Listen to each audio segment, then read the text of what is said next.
¿Alguna vez han pensado que esa reliquia que llaman indicador de la suerte, ese que les dio su abuelo, podría ser su peor enemigo en la pesca? Suena duro, ¿verdad? Pues prepárense. Hoy vamos a hablar de algo que muchos dan por sentado: el indicador de picada. Específicamente, ¿por qué ese viejo y fiel quiver de metal o plástico podría ser la razón principal de sus frustraciones y de todas esas picadas vacías que los vuelven locos?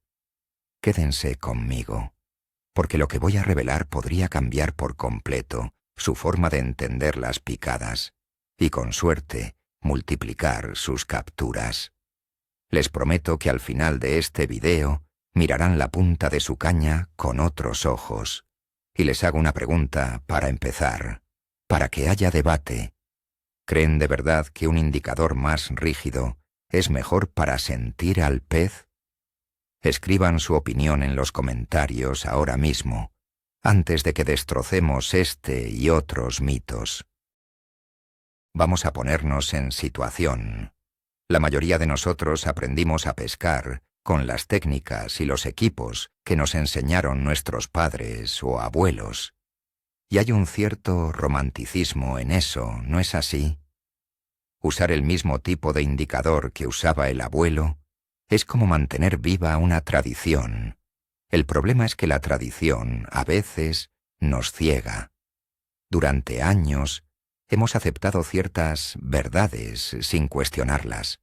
Por ejemplo, que un indicador debe ser fuerte para aguantar el viento, o que si se mueve, es que hay un pez. Pero la pesca, sobre todo la pesca fina, es un juego de sutilezas. Es física pura. Y lo que muchos no entienden es que ese indicador tradicional a menudo ignora las leyes más básicas de la física. Está diseñado para un tipo de pesca más tosca, para peces menos recelosos. Hoy, con la presión de pesca que hay, los peces son más listos, más cautelosos. Sus picadas son a menudo casi imperceptibles. Y nosotros seguimos intentando detectarlas con una herramienta que es, básicamente, sorda y ciega a esas señales. Por eso estamos aquí, para abrir los ojos. Empecemos por el mayor mito de todos: la rigidez. ¿Cuántas veces han oído a un pescador decir: me gusta este indicador porque es rígido, y así siento hasta el más mínimo toque? Es una frase que suena lógica, pero es completamente falsa. Piénsenlo de esta manera. La sensibilidad no proviene de la rigidez, sino del equilibrio. Un indicador no está ahí para que sientan la picada en su mano. Para eso está la caña y el sedal. El indicador es una herramienta puramente visual.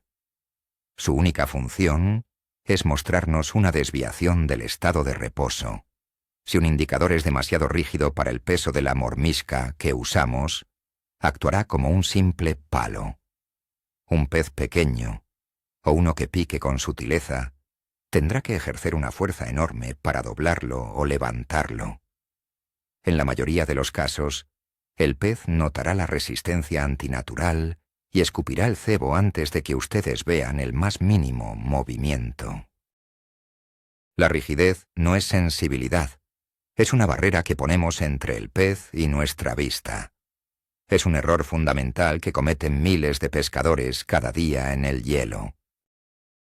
Ahora, hablemos de la física que todos ignoran: el peso de la mormisca. Este es el concepto clave que deben entender para que todo lo demás tenga sentido. El indicador y la mormisca forman un sistema que debe estar en perfecto equilibrio. La regla de oro es simple. El peso de la mormisca debe ser suficiente para doblar el indicador en un ángulo de trabajo ideal, que suele estar entre 30 y 45 grados. Imaginen esta escena. Están en la orilla, montando su equipo. Cuelgan la mormisca y el indicador apenas se dobla. ¿Qué significa eso? Que su indicador es demasiado duro para ese señuelo. Para que un pez mueva ese indicador, tendría que llevárselo con una violencia brutal, Ahora el caso contrario. Cuelgan la mormisca y el indicador se dobla casi a 90 grados. Eso significa que está sobrecargado. No tiene recorrido para mostrar una picada hacia abajo, y lo que es peor, es incapaz de mostrar una picada en ascenso, cuando el pez levanta el señuelo. En ambos casos, su sistema es ineficaz. Por eso es vital tener varios indicadores de diferente rigidez y probarlos siempre con la mormisca que van a usar. Analicemos a nuestro primer gran enemigo en el día de pesca, el viento. Muchos pescadores eligen un indicador más pesado y rígido, pensando que así combatirán mejor el viento. Craso error. Un indicador grande, ancho o pesado, sobre todo los de placa metálica, actúa como una vela. El viento lo golpea, lo hace vibrar, lo sacude constantemente. Y ustedes, sentados en su silla, ven un baile continuo en la punta de la caña. El problema es que ese baile caótico enmascara por completo las picadas reales y sutiles. Es como intentar escuchar un susurro en medio de un concierto de rock. Imposible. Una picada delicada, una pequeña vibración o un ligero ascenso quedan completamente ocultos por el ruido visual que genera el viento en su indicador. Un indicador moderno, bien diseñado, suele ser más fino, más ligero y con un perfil aerodinámico. Está pensado para cortar el viento, no para luchar contra él. Así que la próxima vez que sople el viento, no busquen el indicador más tosco de su caja, busquen el más inteligente. Nuestro segundo enemigo silencioso es la corriente. Aunque estén pescando en aguas aparentemente tranquilas, casi siempre hay un ligero movimiento bajo la superficie. Y este movimiento ejerce una presión constante sobre su sedal. Si su indicador es demasiado sensible o está mal ajustado, esa corriente creará una curva permanente en él. Pescarán durante horas con el indicador ligeramente doblado, creyendo que está en su posición de reposo. El problema es que esa tensión constante anula la capacidad del indicador para detectar las picadas más importantes en aguas con corriente. Las picadas en ascenso. Un pez que se mueve con la corriente y toma el cebo a menudo no tira hacia abajo, sino que simplemente sigue su camino, levantando la mormisca. Esto debería hacer que su indicador se enderece. Pero si la corriente ya lo tiene pretensado, ese sutil movimiento de enderezamiento será tan mínimo que pasará completamente desapercibido. Estarán sufriendo picadas delante de sus narices y su equipo no se las estará comunicando. Es fundamental que redefinamos en nuestra mente qué es una picada real. La mayoría de los pescadores, sobre todo los de la vieja escuela, asocian una picada con un tirón, una sacudida, un toque violento que dobla el indicador hacia abajo. Y sí, esas picadas existen, sobre todo con peces activos y hambrientos. Pero son solo una pequeña parte del espectro. Las picadas más comunes, especialmente con peces recelosos como el besugo o la perca en invierno, son mucho más sutiles. Existe la picada en ascenso, donde el indicador se endereza. Existe la picada temblorosa, una vibración de alta frecuencia casi imperceptible. Existe la picada de arrastre, donde el indicador se dobla lentamente y sin brusquedad. Y existe la picada de línea floja, donde el indicador simplemente deja de estar tenso. Un indicador de abuelo, rígido y pesado, solo está diseñado para mostrar con claridad el primer tipo, el tirón violento. Para todos los demás tipos de picada, es prácticamente inútil. Estamos pescando con una herramienta que solo ve el 10% de lo que realmente sucede. Hablemos de un pez en concreto, para que vean un ejemplo práctico. El besugo o la brema. Este pez es el maestro del engaño, y es el que más pone en evidencia las carencias de un mal indicador. El besugo tiene una forma de comer muy particular. Generalmente aspira el cebo del fondo, y al hacerlo, se eleva ligeramente. ¿Qué provoca esto en nuestro aparejo? Que la mormisca se levanta del fondo. Por lo tanto, el peso que ejerce sobre el indicador disminuye. La consecuencia visual debería ser clara. El indicador, que estaba doblado por el peso de la mormisca, debería enderezarse parcial o totalmente. Esta es la picada clásica del besugo. Ahora imaginen que están usando un indicador de metal, rígido y pesado. Para que ese palo se enderece, el besugo tendría que levantar la mormisca de forma muy significativa. Lo más probable es que el pez note la resistencia del indicador mucho antes y escupa el cebo. Ustedes no verán nada. O, en el mejor de los casos, verán un levísimo movimiento que atribuirán al viento. Por eso, pescar besugos con un indicador inadecuado es una de las experiencias más frustrantes que existen. El material del que está hecho el indicador no es un detalle menor, es crucial. Los indicadores tradicionales solían ser de metal, a menudo de resorte de reloj o alambre de acero. Estos materiales tienen varios problemas. Primero, su peso. El metal es denso, y su propia masa ya amortigua las vibraciones más finas. Segundo, el efecto memoria. Después de doblarse muchas veces, el metal tiende a no volver a su forma original, quedándose ligeramente curvado y dándonos una lectura falsa. Y tercero, el hielo. El metal se enfría muy rápido y el hielo se adhiere a él con facilidad, añadiendo peso y matando toda la sensibilidad. Luego vino el lapsán, un tipo de poliéster mylar que supuso una revolución. Es mucho más ligero, no tiene apenas memoria y el hielo no se le pega con tanta facilidad. Sin embargo, no todo el lapsán es igual. Hay diferentes grosores, rigideces y calidades. Un buen indicador de lapsán moderno suele ser cónico, más grueso en la base y muy fino en la punta, para ofrecer una sensibilidad progresiva. La elección del material hoy en día es una ciencia, no una tradición. La forma del indicador tampoco es una cuestión de estética. Cada diseño tiene un propósito y afecta directamente a cómo se transmiten las señales. El indicador recto clásico es el más básico. Funciona, pero tiene una respuesta muy lineal. Los indicadores cónicos, como mencioné antes, son mucho más avanzados.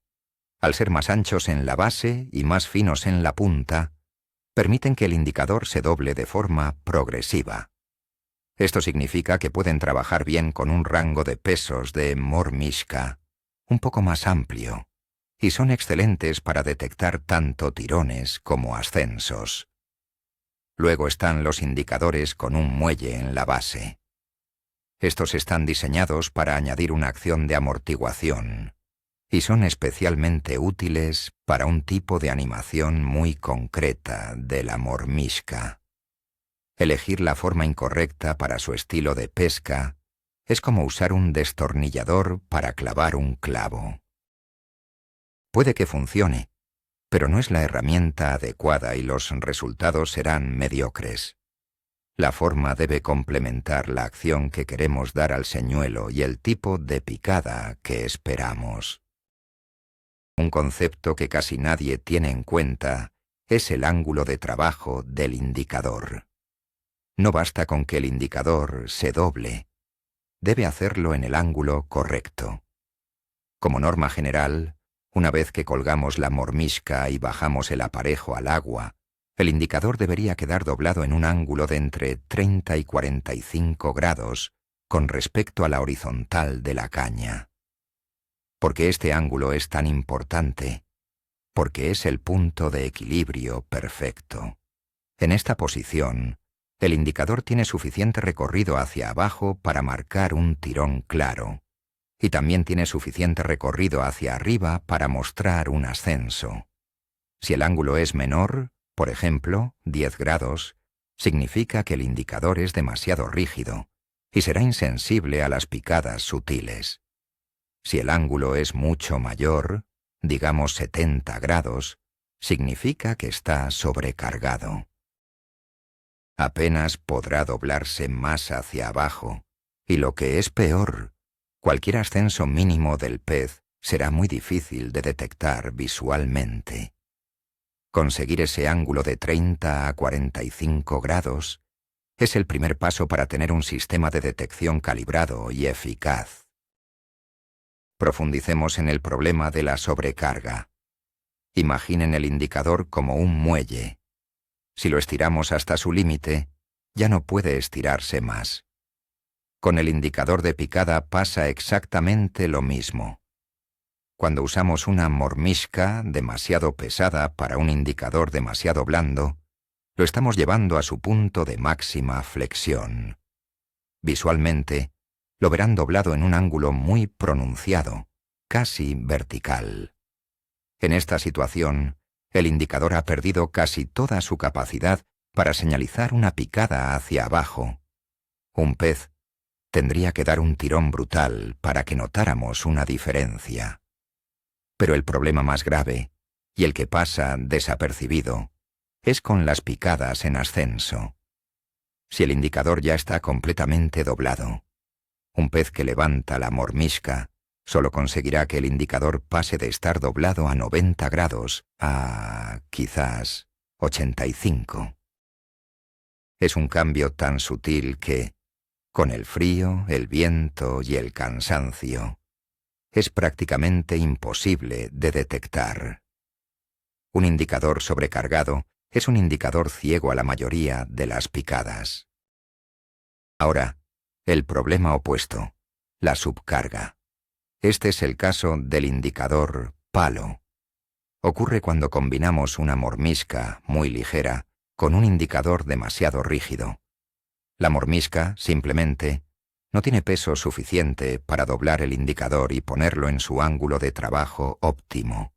El indicador se queda casi recto, como una extensión de la puntera de la caña. ¿Qué ocurre en esta situación? El sistema es completamente insensible. Para que ese indicador se mueva, el pez no solo tiene que picar, sino que tiene que llevarse la mormisca y empezar a tensar toda la línea hasta el punto de que sea la propia caña la que empiece a doblarse. Básicamente, hemos anulado la función del indicador. Lo hemos convertido en un adorno. Este es un error muy común cuando los pescadores quieren probar la pesca ultralight con mormiscas de tungsteno muy pequeñas, pero no cambian su indicador de siempre, que está pensado para señuelos de plomo mucho más pesados. La pesca fina requiere un equipo fino en todos sus componentes, y el indicador es, quizás, el más importante de todos. Vamos a hacer un ejercicio práctico. Imagínenlo. Estamos a la orilla del lago. Tengo delante una caja con mormiscas de diferentes pesos, desde 0,2 gramos hasta 2 gramos, y al lado, una colección de indicadores de Lapsan de diferentes longitudes y grosores, y un cubo con agua. El proceso es sencillo, pero revelador. Tomo la mormisca más ligera, de 0,2 gramos.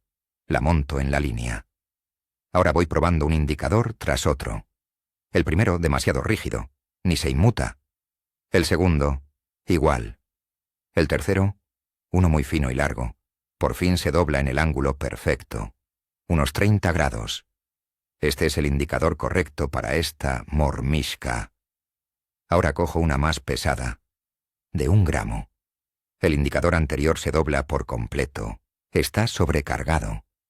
Busco uno más grueso, más corto. Lo pruebo. Bingo. 40 grados. Este es su compañero ideal. Este simple ejercicio, que pueden hacer en casa, Les enseñará más sobre el equilibrio del equipo que 20 años pescando con el mismo indicador para todo. La pesca es un juego de ajustes, y el primer ajuste empieza aquí. Hablemos de un enemigo invisible en los indicadores más viejos, el efecto memoria. Esto afecta sobre todo a los indicadores metálicos y a los de plástico de mala calidad.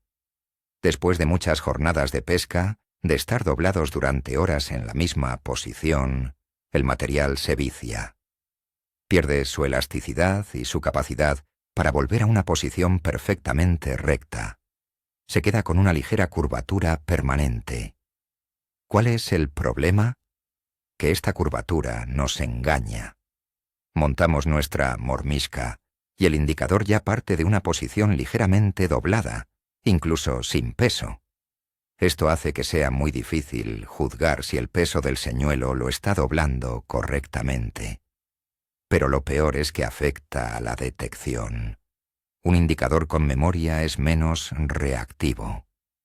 Le cuesta más mostrar los cambios sutiles porque lucha contra su propia deformación. Los materiales modernos como el lapsán de alta calidad o ciertas aleaciones de fibra de carbono prácticamente no tienen este problema. Son mucho más fiables y consistentes a lo largo del tiempo. A veces, la razón por la que empezamos a fallar más picadas no es que los peces hayan cambiado, es que nuestro viejo equipo, simplemente, se ha desgastado. Es importante que entendamos qué significa realmente sensibilidad en este contexto. La sensibilidad de un indicador no es su capacidad para transmitir una vibración a nuestra mano. Repito, eso es trabajo de la caña. La sensibilidad de un indicador es puramente visual. Es su capacidad para registrar y mostrarnos la más mínima desviación de su estado de reposo. Se trata de ver, no de sentir. Un sistema sensible es aquel en el que una fuerza minúscula, como un pez aspirando el cebo sin moverse, provoca una reacción visible en la punta del indicador. Por eso, un indicador fino y ligero, perfectamente equilibrado con el señuelo, es infinitamente más sensible que uno grueso y pesado. El indicador grueso necesita una gran fuerza para moverse, por lo que solo muestra las picadas más brutales. El indicador fino reacciona a todo. Convierte los susurros de los peces en señales visuales claras. La pesca de invierno con mormisca es un juego de observación. Y para observar, necesitamos una herramienta que nos muestre la verdad, no una que la oculte. Debemos ver el indicador no como una pieza aislada, sino como parte de un sistema perfectamente equilibrado. Y en este sistema, todo está interconectado. De nada sirve tener el mejor indicador del mundo si lo combinamos con un sedal demasiado grueso. Un sedal grueso tiene más resistencia al agua, pesa más y crea una barriga que amortigua las picadas antes de que lleguen al indicador. De nada sirve un buen indicador en una caña demasiado rígida y pesada, que no acompaña la animación del señuelo. Todo debe estar en armonía. La caña ligera y sensible, el sedal lo más fino posible, la mormisca del peso adecuado para la profundidad y la especie, y el indicador perfectamente calibrado para esa mormisca. Cuando uno de estos elementos desentona, todo el sistema se viene abajo. La vieja costumbre de usar el mismo sedal y el mismo indicador para todo es la receta para el fracaso en la pesca moderna. El equilibrio es la clave del éxito. Quiero dedicar un bloque entero a la picada en ascenso, porque es el santo grial que la mayoría de los pescadores se pierden, y es la principal víctima de los indicadores de abuelo. Imaginen la escena bajo el agua. El pez, a menudo un besugo, una carpa o una perca grande, se acerca a la mormisca que descansa en el fondo. La aspira suavemente y al hacerlo, levanta ligeramente la cabeza. Al levantar la cabeza, levanta también la mormisca del fondo. En ese instante el peso que la mormisca ejerce sobre la línea y el indicador desaparece o se reduce drásticamente. ¿La consecuencia? La línea se afloja y el indicador, que estaba doblado por el peso, se endereza de golpe. Esta es una de las picadas más claras y decididas que existen, pero solo si tu equipo te permite verla. Con un indicador rígido, sobrecargado o con mucha memoria, este enderezamiento es tan sutil que no se ve. El pescador sigue esperando un tirón que nunca llegará, mientras el pez, al notar la tensión, ya ha escupido el cebo y se ha ido. Aprender a ver esta picada les dará una ventaja increíble. Esto nos lleva a una conclusión inevitable. No existe el indicador universal. La idea de tener un solo indicador para todo, que es muy propia de la mentalidad antigua, es completamente errónea. La pesca es adaptación. No es lo mismo pescar percas a 2 metros de profundidad con una mormisca de 0,3 gramos, que pescar besugos a 10 metros con un señuelo de 2 gramos. No es lo mismo un día de calma total que un día con viento fuerte. Cada situación requiere una herramienta específica. Por eso, un pescador serio de invierno no lleva un indicador, lleva una colección. Lleva indicadores de diferentes longitudes, de diferentes materiales y sobre todo de diferente rigidez. Y al llegar al lugar de pesca, antes de empezar, dedica unos minutos a probar combinaciones hasta encontrar el equilibrio perfecto para las condiciones de ese día y para el pez que busca. Dejar de buscar el indicador mágico y empezar a construir un sistema de indicadores adaptables es lo que diferencia a un aficionado de un experto. El hielo y la escarcha son otros factores que a menudo se subestiman. Durante una jornada de pesca invernal, es inevitable que el indicador se moje y con las bajas temperaturas se congele. El problema es que el hielo que se acumula en el indicador añade peso y rigidez. Puede convertir un indicador perfectamente calibrado en una herramienta inútil en cuestión de minutos. Los viejos indicadores de metal son especialmente problemáticos en este aspecto. El hielo se adhiere a ellos con una facilidad pasmosa. Los indicadores de placa ancha también son un imán para el hielo. Los materiales modernos, como el lapsán o la fibra de carbono, a menudo tienen propiedades hidrófugas que dificultan la formación de hielo. Además, al ser más finos, la cantidad de hielo que pueden acumular es menor. Un buen pescador está constantemente vigilando su indicador y limpiándolo de hielo. Es una tarea tediosa, pero absolutamente necesaria para mantener la sensibilidad del equipo durante toda la jornada. Para terminar esta parte, les propongo un experimento mental. Imaginen que están pescando en invierno, pero sin caña y sin indicador. Solo con el sedal en sus dedos. ¿Podrían detectar la picada de un pez pequeño que simplemente aspira el cebo? Sería increíblemente difícil, ¿verdad? Necesitarían una concentración y una sensibilidad táctil sobrehumanas. Pues bien, el objetivo de un buen indicador es precisamente ese: actuar como una extensión de nuestros sentidos. Debe ser tan sensible que pueda traducir esa acción casi imperceptible en una señal visual clara e inequívoca. Debe mostrarnos ese ligero ascenso, esa vibración mínima. Cuando elegimos un indicador de abuelo, tosco y pesado, es como si decidiéramos hacer ese experimento, pero con unos guantes de obra puestos. Estamos bloqueando toda la información que nos llega desde el fondo. Un buen indicador no es un simple trozo de plástico. Es nuestro ojo bajo el agua. Entonces, ¿cuál es el veredicto final? ¿Debemos ir a casa, coger todos nuestros viejos indicadores y tirarlos a la basura? No, no necesariamente. No se trata de demonizar lo antiguo, sino de entender sus limitaciones. Un indicador rígido y pesado puede tener su utilidad en ciertas situaciones muy específicas. Por ejemplo, para pescar con cebo vivo muy grande, o a mucha profundidad con señuelos muy pesados donde las picadas suelen ser muy violentas.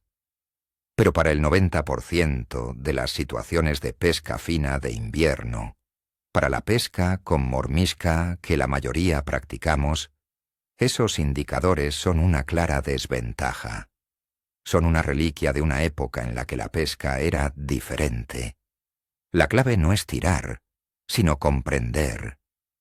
Comprender que tenemos una herramienta obsoleta para un trabajo de precisión y que existen alternativas mucho mejores.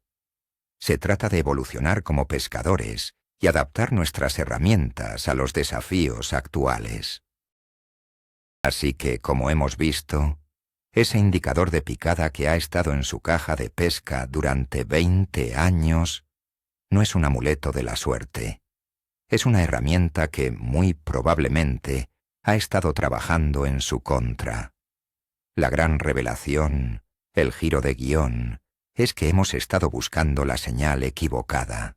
Hemos estado esperando un tirón, un golpe, cuando las picadas más importantes son silenciosas, sutiles, a menudo un simple enderezamiento del indicador. La mayoría de las picadas que fallamos no son porque reaccionamos tarde, sino porque nuestro equipo ni siquiera nos avisó.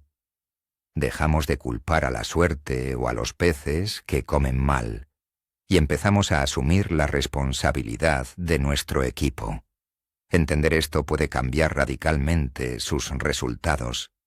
Les obligará a revisar todo su sistema, sus indicadores, sus sedales, sus cañas.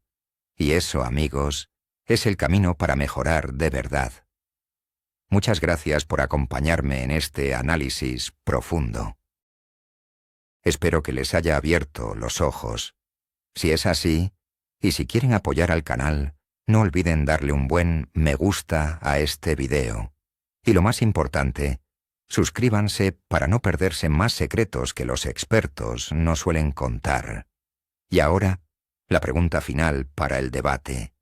Después de ver esto, ¿van a revisar su colección de indicadores de picada o seguirán confiando en el viejo y fiel indicador del abuelo? Quiero leerlos a todos en los comentarios. Buena pesca.